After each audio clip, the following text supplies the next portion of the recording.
नमस्कार दोस्तों, आप सभी लोगों का स्वागत है आपके अपने चैनल स्टडी विद आर्यन पर।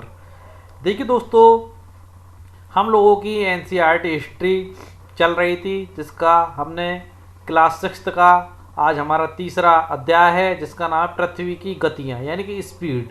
पृथ्वी किस प्रकार से अपनी धुरी पर घूमती है या सूर्य के चक्कर लगाती है, उसके संबंध में जितने भी प्रश्न बनते हैं और पृथ्वी की गतियों के कारण क्या क्या कंडीशंस पैदा होती है, क्या क्या परिस्थितियाँ पैदा होती हैं, क्या क्या पृथ्वी के वातावरण में बदलाव आते हैं, वो सारी चीज़ें आप इस अध्याय के अंतर्गत देखेंगे। और देखिए, ये जो हम पढ़ रहे हैं एनसीईआरटी ज्योग्राफी, ये यूपीएससी आईएएस प्री के एग्ज़ाम के लिए पढ़ रहे हैं। यहाँ आपको जो एमसीक्यूज़ मिल रहे हैं वो पूरे हिंदी में मिल रहे हैं, क्योंकि हिंदी माध्यम के छात्रों को तैयारी करने के लिए कंटेंट नहीं मिल पाता है। हमारा चैनल आपको यूपीएससी आईएएस की तैयारी के लिए पूरा कंटेंट अवेलेबल करवाएगा, शुरू से लास्ट तक का। इसलिए दोस्तों, हमारे चैनल को ज़्यादा से ज़्यादा सब्सक्राइब करें, ज़्यादा से ज़्यादा लोगों के पास इसका लिंक भेजें और इसको शेयर करें।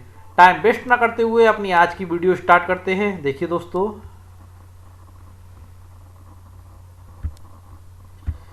दोस्तों, ज्योग्राफी में बहुत कुछ समझाने के लिए होता है, इसलिए मैं इसकी वीडियो को बिल्कुल आराम आराम से आप लोगों को समझाते हुए आगे बढ़ाऊंगा। अगर कोई भी पॉइंट अगर आप समझेंगे नहीं तो यहाँ पर रटने का इतना काम नहीं होता। अगर आप एक बार समझ जाएंगे तो वो आपके दिमाग में फीड हो जाएगी। रटने का प्रयास करेंगे तो आप उस चीज़ को भूल जाएंगे। ओके दोस्तों, आगे बढ़ते हैं अपने आज के पहले प्रश्न की ओर। पृथ्वी की गति कितने प्रकार की है? एक प्रकार की, दो प्रकार की, तीन प्रकार की या चार प्रकार की? तो दोस्तों, ये तो आप लोगों को डायरेक्ट बता देता हूँ, इसका आंसर हमारी पृथ्वी की गति दो प्रकार की है। कितने प्रकार की है? दो प्रकार की। अब देखिए, दो वो कौन कौन से प्रकार की है वो अगले प्रश्न में क्लियर हो जाएगा। देखिए, पृथ्वी का अपने अक्ष पर घूमना कहलाता है घूर्णन कहलाता है, परिक्रमण कहलाता है। विकल्प पहला व दूसरा यानी घूर्णन परिक्रमण दोनों, या निम्न में से कोई नहीं। तो देखिए दोस्तों, पृथ्वी का अपने अक्ष पर घूमना क्या कहलाता है? घूर्णन कहलाता है। इसके लिए मैंने नेक्स्ट पेज पर कुछ रखा है आप लोगों को दिखाने के लिए। देखिए दोस्तों, ये पृथ्वी है, ये अपने एक अक्ष पर घूम रही है और जो घूमती है ये पूरब से पश्चिम की, यानी पश्चिम से पूरब की ओर घूमती है। ये दिशा आपकी पश्चिम है और ये दिशा आपकी पूरब है। ये चीज़ मैं अपनी पिछली वीडियोस में आप लोगों को समझा चुका हूँ, मगर फिर भी एक बार बता दिए। तो अपने ही अक्ष पर पृथ्वी का घूमना क्या कहलाता है? घूर्णन कहलाता है। उम्मीद है आप लोग समझ गए होंगे। ओके, और देखिए, पृथ्वी सूरज के चक्कर भी लगाती है। देखिए, जो सेकंड पॉइंट मैंने यहाँ पर रखा है, परिक्रमण। परिक्रमण क्या होता है? परिक्रमण क्या होता है दोस्तों? कि सूर्य के चारों ओर एक स्थिर कक्ष में पृथ्वी की गति को क्या कहते हैं? परिक्रमण कहते हैं। तो देखिए, ये तो रहा सूर्य है और ये हमारी पृथ्वी। तो रोटेशन इसका यूँ है, यानी घूम यूँ रही है, यानी कि अब भी ये आपकी पूरब की ओर ही चल रही है। यानी कि ये आपकी पश्चिम दिशा थी, सपोज करके चलिए पश्चिम दिशा थी, तो ये यहाँ से आपकी यूँ ही तो घूम रही, यूँ यूँ चक्कर लगा रही है। रोटेशन पृथ्वी का आपका यूँ है, आप देख भी सकते हैं इस लाइन को। आपका ये रोटेशन यूँ ही चल रहा है पृथ्वी का, यानी कि पश्चिम से पूरब की ओर आपकी पृथ्वी रोटेट हो रही है। ये सूरज की एक स्थिर कक्ष में पृथ्वी की गति सूर्य के चारों ओर परिक्रमण कहलाती है। ओके दोस्तों, एक महत्वपूर्ण बात आप लोगों को बता देता हूँ। पृथ्वी अपने अक्ष पर, मैंने बताया ना अपने अक्ष पर घूमती है, अपने अक्ष पर 24 घंटे में एक चक्कर पूरा करती है। कितने घंटे में? 24 घंटे में एक चक्कर पूरा करती है। और आगे क्लियर हो जाएंगे आपके सारे फैक्ट, बने रहिए हमारे साथ शुरू से एंड तक। देखिए अगला प्रश्न, पृथ्वी के संदर्भ में निम्नलिखित कथनों पर विचार कीजिए। देखिए, पृथ्वी अपने अक्ष पर 23.5 डिग्री झुकी हुई है। पृथ्वी अपने अक्ष पर 23.5 डिग्री झुकी हुई है, ये बात बिल्कुल फैक्ट की है। और झुकी होने के कारण ही दोस्तों आपका जो ग्लोब हुआ है उस पर भी पृथ्वी को तिरछा दिखाया गया है। ओके दोस्तों, मैंने कल ये बात आप लोगों को बता दी थी। पृथ्वी अपने अक्ष के कक्षीय सतह से 62.5 डिग्री का कोण बनाती है। वह समतल जो कक्ष के द्वारा बनाया जाता है वह कक्षीय समतल कहलाता है। उपरोक्त कथनों में से कथन सत्य है। तो यहाँ पर आपके दोस्तों पहला, दूसरा और तीसरा नहीं, सारे ही कथन सत्य हैं। अब ये कथन सत्य क्यों है ये और जान लीजिए। देखिए, इसके लिए मैंने एक चित्र लगाया यहाँ पर। देखिए, घूमने के विषय मैंने बता दिया कि ये आपकी पश्चिम से पूरब की ओर राउंड कर रही है। अब देखिए, यहाँ देखिए, ये तो पृथ्वी आपकी एक कल्पनीय रेखा है। क्या है ये? एक कल्पनीय रेखा जो कि भूगोलवेत्ताओं द्वारा अपनी सुविधा के लिए बनाई गई है। ओके दोस्तों, जो कि अक्ष कहते हैं, जिसे क्या कहते हैं दोस्तों? अक्ष। देखिए दोबारा बता देता हूँ, पृथ्वी का अक्ष एक कल्पनीय रेखा है जो इसके कक्षीय सतह से, किसके कक्षीय सतह से 62.5 डिग्री का कोण बनाती है। देखिए, जो अगर यहाँ से देखें तो यह आपका एंगल है, कितने का एंगल है? देखिए, पृथ्वी का कक्षीय समतल ये रहा, कक्षीय समतल आपका ये रहा, और डायरेक्ट इसको क्या कह देते हैं, अगर सीधी सीधी भाषा में माना जाए, कक्षीय समतल। कक्षीय समतल पर तो 90 डिग्री का एंगल यहाँ पर है ये आपका, परंतु देखिए दोस्तों, ये 23.5 डिग्री झुकी हुई है। 23.5 डिग्री झुकी हुई, जब ये कर्क रेखा भी आपको आड़ी दिखाई दे रही है, विषुवत रेखा भी आपको आड़ी दिखाई दे रही है, और मकर रेखा भी आड़ी दिखाई दे रही है। ये विषुवत रेखा या भूमध्य रेखा ये 0 डिग्री पर स्थित है। किस पर स्थित है? 0 डिग्री पर। ये मैंने कल आप लोगों को बता दिया था। अब देखिए, ये 23.5 डिग्री झुकी हुई है पृथ्वी के कक्षीय समतल से, और देखिए यहाँ पर अगर इसकी बात करें तो ये 66.5 डिग्री, क्या 66.5 डिग्री कक्षीय समतल से झुकी हुई है। अगर इन दोनों को मिला देंगे, देखिए 66.5 डिग्री और आपका 23 डिग्री, तो आपका एंगल यानी कि जो कोण निकल के आएगा वो 90 डिग्री का ही निकल के आएगा। अगर आप करेंगे तो 90 डिग्री आपका निकल करके आ जाएगा। ओके दोस्तों, अक्ष पर तो 23.5 डिग्री झुकी हुई है और कक्षीय समतल पर 66.5 डिग्री का कोण बनाती है। देखिए, यही चीज़ मैंने आप लोगों से कही है, अक्ष पर 23.5 डिग्री झुकी हुई है और कक्षीय सतह से 66.5 डिग्री का कोण बनाती है। दोनों को मिला दिए जाए तो 90 डिग्री का कोण क्रिएट करती है। और वह समतल जो कक्ष के द्वारा बनाया जाता है वह कक्षीय समतल कहा जाता है। ये कक्षीय समतल आपका कौन सा? ये रहा कक्षीय समतल। इसी से ही तो बन रहे हैं सारे कोण। ओके दोस्तों, आगे बढ़ते हैं अपने अगले प्रश्न की ओर। आराम आराम से समझते जाइए, जल्दबाजी नहीं है। अगर मैं चाहूँ तो इस वीडियो को 10 मिनट में समाप्त कर सकता हूँ, परंतु मेरा उद्देश्य आप लोगों को अच्छे से समझाना है, ना कि ओनली फॉर्मेलिटी करना। देखिए, प्रदीप्ति व्रत निम्न में से किसे कहा जाता है? प्रदीप्ति व्रत निम्न में से किसे कहा जाता है? देखिए, ग्लोब पर वह व्रत जो दिन रात को विभाजित करता है, या वह व्रत जो ग्लोब को उत्तरी ध्रुव और दक्षिण ध्रुव में विभाजित करते हैं, या ग्लोब पर वह व्रत जिसके द्वारा किसी स्थान की सही स्थिति ज्ञात की जाती है, निम्न में से कोई नहीं। तो देखिए दोस्तों, ग्लोब पर वह व्रत जो दिन रात को विभाजित करता है आपका क्या कहलाता है? प्रदीप्त व्रत। क्या कहलाता है? जो दिन रात को विभाजित कर रहा है प्रदीप्त व्रत, यानी कि आपका पहला ऑप्शन यहाँ पर सही है। देखिए, ये है आपका प्रदीप्त व्रत, यानी कि एक रेखा प्रदीप्त व्रत। जब हम सूर्य का प्रकाश सामने से देंगे तो यहाँ तक ही तो सूर्य की रोशनी पहुँचेगी, आप देख पा रहे होंगे, और जो पीछे का हिस्सा है उस पर नहीं पहुँचेगी। यानी कि बॉल को लें और बॉल पर प्रकाश मारे तो बॉल का जो सामने का हिस्सा सामने होगा उस पर ही रोशनी पहुँचेगी और बाकी पीछे के हिस्से पर रोशनी नहीं पहुँचेगी। तो दोस्तों, पृथ्वी के घूर्णन के कारण पृथ्वी पर दिन और रात होते हैं। उम्मीद है आप समझ गए होंगे प्रदीप्त व्रत से कि प्रदीप्त व्रत क्यों बताया जा रहा है। देखिए, दोबारा देख लीजिए, प्रदीप्त व्रत पर दिन व रात होते हैं, जहाँ पर रोशनी आ जाती है सूरज की। जब पृथ्वी घूमती है, अपना घूर्णन करती है, तो वो हो जाता है दिन, और जब उसका दूसरा सिरा जब वो घूमती है तो दूसरे सिरे पर जब पहुँचती है तो रात हो जाती है। और दोस्तों, ये मैं बता ही चुका, पृथ्वी अपने कक्ष पर 24 घंटे में एक चक्कर पूरा करती है। तो 24 घंटे में एक चक्कर पूरा कर रही है, तो आधा चक्कर कितने में करेगी? 12 घंटे में। तो 12 घंटे तो पृथ्वी पर आपका दिन रहता है और 12 घंटे आपकी रात रहती है। यही चीज़ तो है, कन्फर्म चक्कर लगा रही है। उम्मीद है आप लोग समझ गए होंगे। और ये मैंने इसलिए रखा, ये विषुवत रेखा थी। क्या थी? विषुवत रेखा, जो मैंने कल आप लोगों को बताई थी। और ये आपकी यामोत्तर रेखा थी। कौन सी थी? यामोत्तर रेखा, जो दोनों ध्रुवों को जोड़ती है, यानी कि आपकी उत्तरी ध्रुव और दक्षिणी ध्रुव को। आगे बढ़ते हैं। देखिए, निम्नलिखित में से पृथ्वी पर ऋतु परिवर्तन का कारण है कि पृथ्वी पर ऋतुएं क्यों बदलती हैं। देखिए, चंद्रमा का पृथ्वी की परिक्रमा करने के कारण, देखिए, या फिर सूर्य के चारों ओर एक स्थिर कक्ष में पृथ्वी की गति के कारण, या पृथ्वी के गुरुत्वाकर्षण के कारण, या निम्न में से कोई नहीं। तो दोस्तों, पृथ्वी पर ऋतुओं का परिवर्तन सूर्य के चारों ओर पृथ्वी चक्कर लगाती है उसके कारण होती है, यानी कि यहाँ पर आपका ऑप्शन दूसरा सही है। सूर्य के चारों ओर एक स्थिर कक्ष में पृथ्वी की गति के कारण ऋतुओं का परिवर्तन होता है। ओके दोस्तों, और इस प्रश्न के महत्वपूर्ण बिंदु नेक्स्ट पेज पर बताऊंगा, उससे पहले अगला प्रश्न हल कर लेते हैं। देखिए, एक वर्ष को सामान्यतः कितनी ऋतुओं में बांटा जाता है? एक वर्ष को सामान्यतः कितनी ऋतुओं में बांटा जाता है? तो एक वर्ष को सामान्यतः 4 ऋतुओं में बांटा जाता है। इन दोनों प्रश्नों के महत्वपूर्ण बिंदु आप लोग यहाँ देख सकते हैं। देखिए किस प्रकार बांटा जाता है। देखिए ये मैंने पूरा लगाया है आपका, ये है आपकी पश्चिम दिशा। अच्छे से समझने के लिए मैं लेकर के आया हूँ आप लोगों के लिए। और ये आपकी पूरब दिशा। आप लोग जानते हैं हमारी पृथ्वी पश्चिम से पूरब की ओर, और ये बीच में हमारा सूर्य है। सूर्य की ये किरणें आप मान सकते हैं कि सूर्य की किरणें निकल रही हैं। वैसे इन्होंने दिखाया है, फिर भी मैं अलग से और लगा देता हूँ। अब देखिए, पृथ्वी पश्चिम से यूं करके बिल्कुल एरो का निशान दिखाया गया पूरब की ओर चक्कर लगा रही है। तो देखिए दोस्तों, ये जो हमारी पृथ्वी है ये आपकी पश्चिम से पूरब की ओर चक्कर लगा रही है। अब ये चक्कर लगा रही है दोस्तों, तो देखिए कुछ परिस्थितियाँ यहाँ पर बदलती हैं।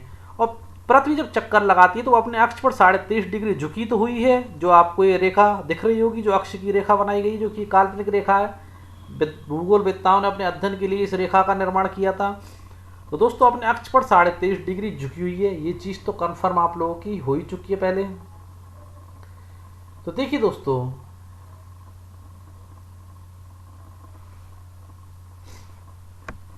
देखिए प्रश्न क्या था आपका, एक बार और देख लेते हैं।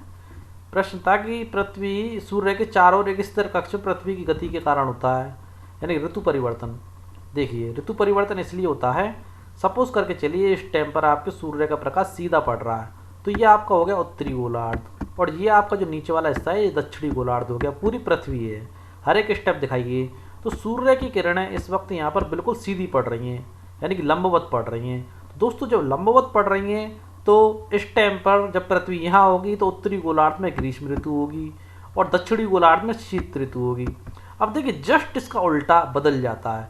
जब जैसे ही हमारी पृथ्वी घूम करके यहाँ से यहाँ पहुँचती है तो देखिए क्या होता है कि उत्तरी गोलार्ध में शीत ऋतु आ जाती है। कंडीशन यहाँ देखिए, यहाँ ग्रीष्म ऋतु थी, यह जस्ट बदल जाती है, शीत ऋतु आ जाती है और दक्षिणी गोलार्ध में गर्मी होना प्रारंभ हो जाती है। जस्ट इसका उल्टा यहाँ पर हो जाता है। उम्मीद है आप लोग समझ पा रहे होंगे। फिर जैसे ही आपकी यहाँ पर पहुँचती है तो यहाँ सूर्य की किरणें सीधी पड़ती हैं। क्या पड़ती हैं दोस्तों? सूर्य की किरणें सीधी पड़ती हैं। तो दक्षिणी ध्रुव में शरद ऋतु होती है और उत्तरी ध्रुव में बसंत ऋतु। उसी प्रकार यहाँ भी सूर्य की किरणें सीधी पड़ती हैं, तो यहाँ उत्तरी गोलार्ध में शरद ऋतु होती है और जबकि दक्षिणी गोलार्ध में आपकी बसंत ऋतु होती है। इस प्रकार ऋतुएं बदलती हैं और 4 ऋतुएं पूरे वर्ष भर में पाई जाती हैं। आगे बढ़ते हैं अपने अगले प्रश्न की और इसको जगह जगह पर अच्छे से डिस्क्राइब करते जाएंगे जिससे आप कंफ्यूज ना हों। देखिए, हर 4 वर्ष में फरवरी 29 दिन की क्यों होती है? बड़ा ही महत्वपूर्ण प्रश्न है। हर 4 वर्ष में फरवरी 29 दिन की क्यों होती है, जिसे लीप वर्ष कहा जाता है? किस संदर्भ में निम्नलिखित कथनों पर विचार कीजिए। देखिए क्यों होती है, बड़ा ही महत्वपूर्ण प्रश्न है।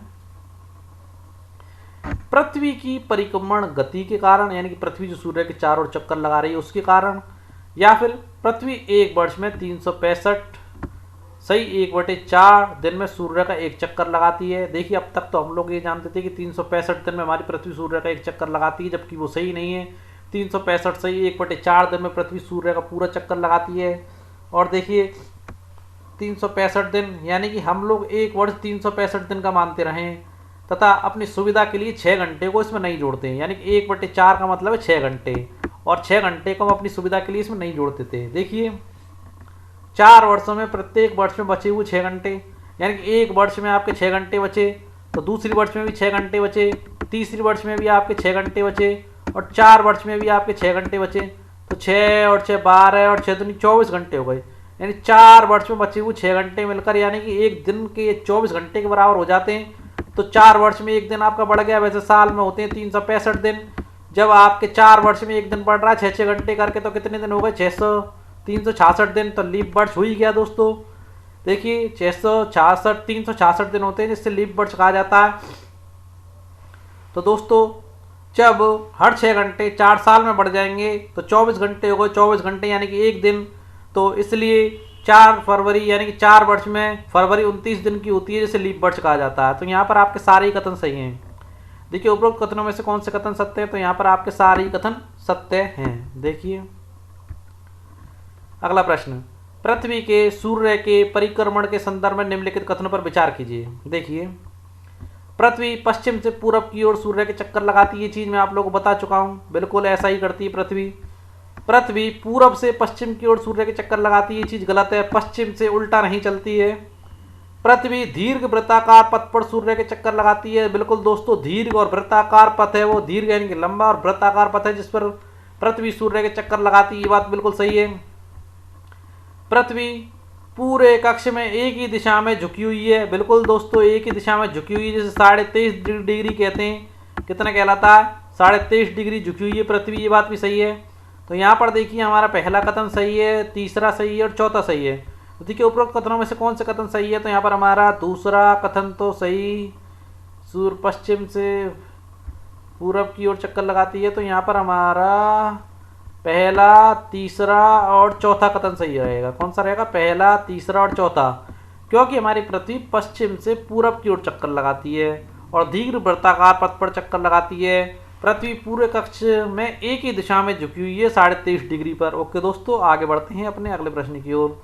देखिए ये वो दीर्घ वृत्ताकार पथ है, ये हमारा सूरज हो गया, ये हमारी पृथ्वी है और ये वो दीर्घ वृत्ताकार पथ है जिस पर हमारी पृथ्वी चक्कर लगाती है। यहाँ से देख सकते हैं, देखिए ये पूरा पथ यहाँ से चाई, यूँ चला, यूँ आई, ये वो पूरा रास्ता है।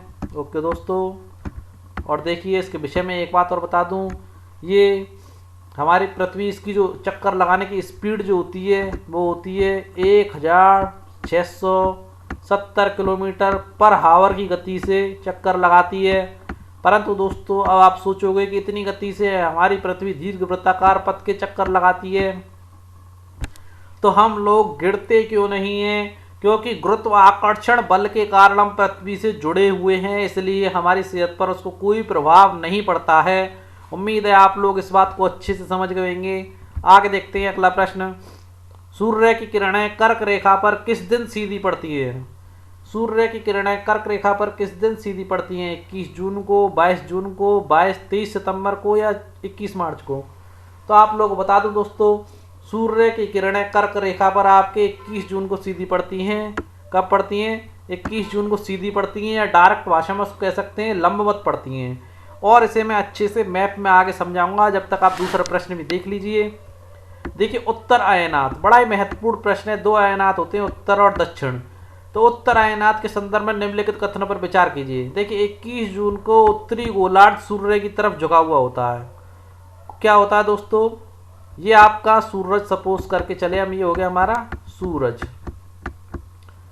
तो ये हमारा हो गया, ये पृथ्वी हमारे 23.5 डिग्री झुकी हुई है, तो ये हमारा हो गया उत्तरी गोलार्ध। ये वाला हिस्सा जो हो गया दक्षिणी गोलार्ध।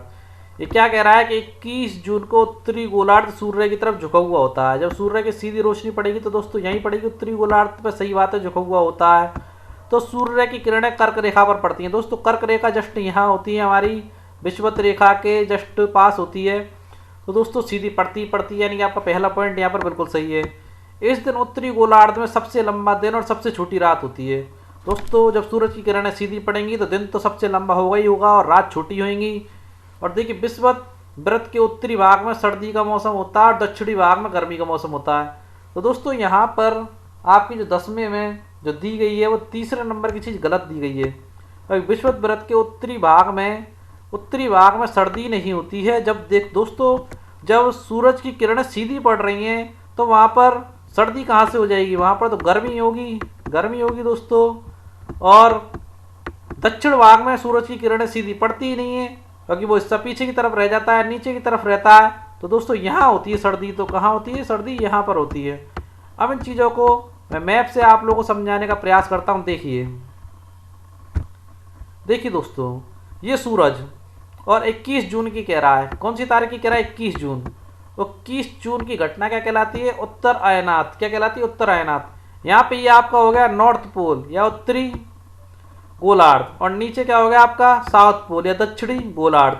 यहाँ देखिए सूर्य की किरणें बिल्कुल सीधी पड़ती हैं, बिल्कुल सीधी सूर्य की किरणें पड़ती हैं। अब देखिए एक मैप और मैंने लगाया, देखिए यहाँ देखिए, यहाँ जब सूर्य की किरणें बिल्कुल सीधी पड़ेंगी तो ये तो विषुवत रेखा होगी, विषुवत रेखा पर सूर्य की किरणें सीधी पड़ रही हैं, तो यहाँ देखिए जस्ट ये विषुवत रेखा है, तो यहाँ तक भी सूर्य का प्रकाश, ये आपकी क्या है, कर्क रेखा, कर्क रेखा पर सूर्य का प्रकाश बिल्कुल सीधा जा रहा है, बिल्कुल सीधी पड़ रही है, नहीं पड़ रही दोस्तों, बिल्कुल सीधी सूर्य की किरणें यहाँ पर पड़ रही हैं। तो दोस्तों देखिए दोबारा बैक आ जाइए, सूर्य की किरणें बिल्कुल सीधी यहाँ पर पड़ती हैं कर्क रेखा पर 21 जून के दिन, यही वो चीज़ पूछ रहा है।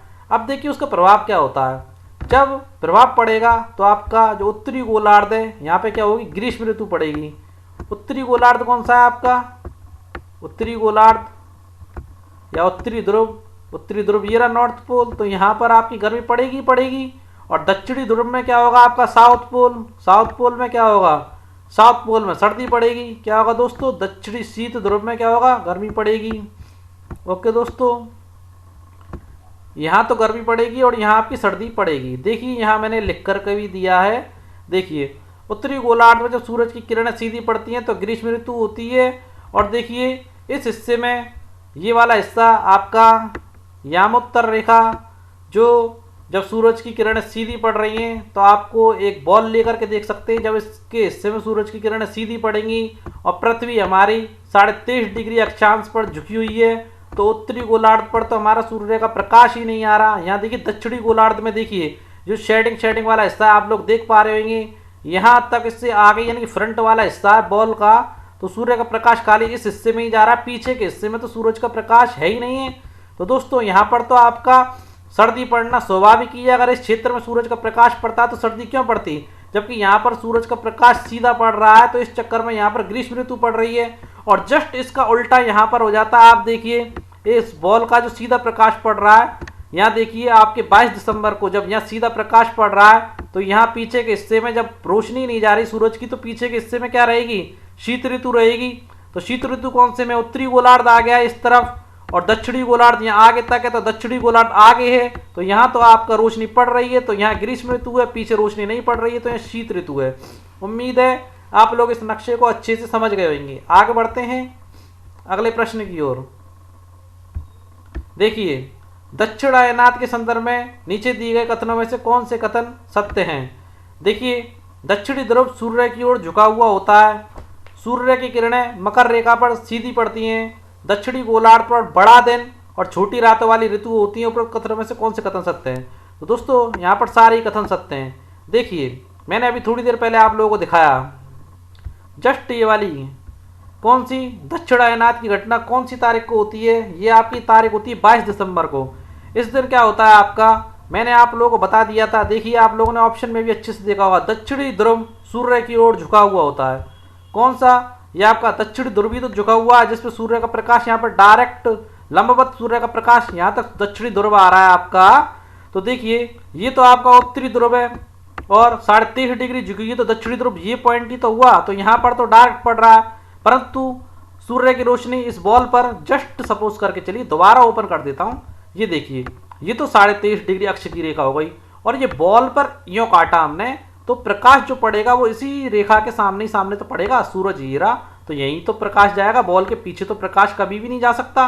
तो दोस्तों यहाँ क्या है, जस्ट आपका ये जो हिस्सा है ये उत्तरी गोलार्ध है, तो उत्तरी गोलार्ध किसके पीछे आ रहा है, यहाँ रोशनी यहाँ तक जा रही है, तो यहाँ रोशनी नहीं जा रही थी, तो यहाँ तो सर्दी पड़ेगी, क्या पड़ेगी दोस्तों, शीत ऋतु होगी। और देखिए दक्षिणी गोलार्ध कहाँ आ रहा है, दक्षिणी गोलार्ध आपका यहाँ आ रहा है, यानी रोशनी वाले हिस्से में आ रहा है, तो दोस्तों यहाँ आपकी क्या पड़ती है, ग्रीष्म ऋतु पड़ती है। क्या पड़ती है दोस्तों, ग्रीष्म ऋतु पड़ती है। और ग्रीष्म ऋतु पड़ने के कारण दिनों का फेर भी हो जाता है। यहाँ पर देखिए बड़ा दिन होता है, दक्षिणी गोलार्ध पर बड़ा दिन होता है और छोटी रातों वाली ऋतु होती है। दक्षिणी गोलार्ध पर क्या होता है, बड़ा दिन हो जाता है। दक्षिणी गोलार्ध पर बड़ा दिन क्या हो रहा है, क्योंकि सूर्य का सीधा प्रकाश पड़ रहा है, और उत्तरी गोलार्ध में छोटा दिन होता है, जस्ट उल्टा हो जाता है। उम्मीद है आप लोग इस मैप से अच्छे से मेरी बात को समझ पा रहे होंगे, और कोई भी आप समझ नहीं पा रहे हो या कोई और प्रॉब्लम हो तो आप कमेंट बॉक्स में मेरे को बताइए, मैं आप लोगों का समाधान वहाँ पर पूरा करूँगा। आगे बढ़ते हैं। देखिए यहाँ तो इस प्रश्न के आपके सारे बिंदु सही हैं, और देखिए यहाँ भी समझाने का मैंने प्रयास किया। देखिए 22 दिसंबर को दक्षिणी ध्रुव के सूर्य की ओर झुके होने के कारण मकर रेखा पर सूर्य की किरणें सीधी पड़ती हैं। अब देखिए मकर रेखा के संदर्भ में मैं आप लोगों को एक और डायग्राम दिखा देता हूँ। मकर रेखा भी आपकी यही होती है, कहाँ होती है, यही होती है। तो देखिए दोस्तों, जब सूरज आपका इस तरफ आएगा तो मकर रेखा आपकी यहाँ है, तो प्रकाश तो सीधा पड़ ही रहा है, मैं बता चुका आपको। मतलब सूर्य की किरणें मकर रेखा पर लंबवत पड़ती है, बिल्कुल सही बात है। इस कारण दक्षिणी गोलार्ध के बहुत बड़े भूभाग पर प्रकाश होता है, नॉर्थ साउथ पोल में प्रकाश होता ही होता है। इसलिए दक्षिणी गोलार्ध में लंबे दिन तथा छोटी रातों वाली ग्रीष्म ऋतु होती है। पृथ्वी की इस अवस्था को दक्षिणी अयनात कहा जाता है। किस कहा जाता है? ये अवस्था तो कहलाती है आपका उत्तरी या उत्तर अयनात, और ये अवस्था कहलाती है दक्षिण अयनात। उम्मीद है आप लोग समझ गए होंगे। आगे बढ़ते हैं अगले प्रश्न की ओर। अब देखिए विषुव क्या होता है। विषुव के संदर्भ में निम्नलिखित कथनों में से कौन सा कथन असत्य है? देखिए 21 मार्च एवं 23 सितंबर को सूर्य की किरणें विषुवत वृत्त पर सीधी पड़ती हैं। ऐसी अवस्था में कोई भी ध्रुव सूर्य की ओर झुका हुआ नहीं होता। इस समय पूरी पृथ्वी पर दिन व रात बराबर होते हैं। इस समय दिन व रात छोटे होते हैं। दोस्तों यहाँ पर आपका चौथा ऑप्शन गलत है, बाकी के सारे ऑप्शन सही हैं। अब देखिए तारीख क्या है, 21 मार्च से 23 सितंबर। अब देखिए नक्शे पर आ जाइए, मैप पर आ जाइए। देखिए 21 मार्च से 23 सितंबर। देखिए 21 मार्च की अवधि ये रही। तो दोस्तों सूर्य का प्रकाश पूरा पड़ रहा है, तो एक बॉल पर अगर हम उसे ऊपर रखें और नीचे से प्रकाश मारे तो प्रकाश तो सब तरफ ही जाना है उसका। तो दोस्तों यहाँ पर क्या होता है, देखिए 21 मार्च और नीचे से देखें तो यहाँ पर भी प्रकाश सीधा पड़ रहा है। ये कौन सी तारीख है आपकी? 23 सितंबर। कौन सी तारीख है? 21 मार्च और 30 सितंबर। यही आपके प्रश्न में दिए कि देखिए 21 मार्च और 23 सितंबर को सूर्य की किरणें विषुवत वृत्त पर सीधी पड़ती हैं। विषुवत वृत्त यानी कि भूमध्य रेखा पर। भूमध्य रेखा पर तो बिल्कुल सीधी पड़ेंगी ही पड़ेंगी दोस्तों। जब प्रकाश ही सीधा पड़ रहा है तो आपकी फैक्ट की बात है ये। ओके दोस्तों, ऐसी अवस्था में किसी भी ध्रुव पर सूर्य की ओर झुका हुआ नहीं होगा। क्यों झुका हुआ होगा दोस्तों? जब सीधे ही किरणें लंबवत पड़ रही हैं तो, और जब सीधे जब किरणें सूर्य की लंबवत पड़ेंगी तो पृथ्वी के दिन और रात भी समान होंगे। ओके दोस्तों, आगे बढ़ते हैं अपने अगले प्रश्न की ओर। देखिए ये बड़ा ही एक महत्वपूर्ण प्रश्न लेकर के आया हूँ और आज का आप लोगों का अंतिम प्रश्न है और बड़ा ही महत्वपूर्ण प्रश्न है और सबसे कंफ्यूजन भरा। अगर अच्छे से नहीं समझेंगे तो आप लोगों को दिक्कत होगी। देखिए सूची प्रथम को सूची द्वितीय से सुमेल कीजिए तथा नीचे दी गई कोड का प्रयोग करके सही उत्तर चुनिए। देखिए 23 सितंबर को क्या होता है, जब सूर्य की किरणें बिल्कुल लंबवत पड़ती हैं। किस पर पड़ती हैं? हमारी पृथ्वी पर सूर्य की किरणें बिल्कुल लंबवत पड़ती हैं। क्या कंडीशन होती है उस टाइम पर ऋतुओं की? तो देखिए दोस्तों 23 सितंबर को क्या होता है, उत्तरी ध्रुव में शरद ऋतु होती है और दक्षिण में बसंत ऋतु होती है। अच्छे से समझ लीजिए, उत्तरी ध्रुव में शरद ऋतु और दक्षिण ध्रुव में बसंत ऋतु। और देखिए 21 मार्च को क्या होता है, 21 मार्च के विषय में बात कर रहा है। तो देखिए 21 मार्च को क्या होता है, उत्तरी ध्रुव में तो बसंत ऋतु होती है। किस में होती है? उत्तरी ध्रुव या उत्तरी गोलार्ध कह सकते हैं। उत्तरी गोलार्ध में आपकी बसंत ऋतु होती है और दक्षिणी गोलार्ध में शरद ऋतु होती है। क्या होती है? दक्षिणी गोलार्ध में शरद ऋतु होती है। और देखिए 21 जून को क्या होता है, 21 जून में उत्तरी गोलार्ध में तो ग्रीष्म ऋतु होती है और दक्षिणी गोलार्ध में शीत ऋतु होती है।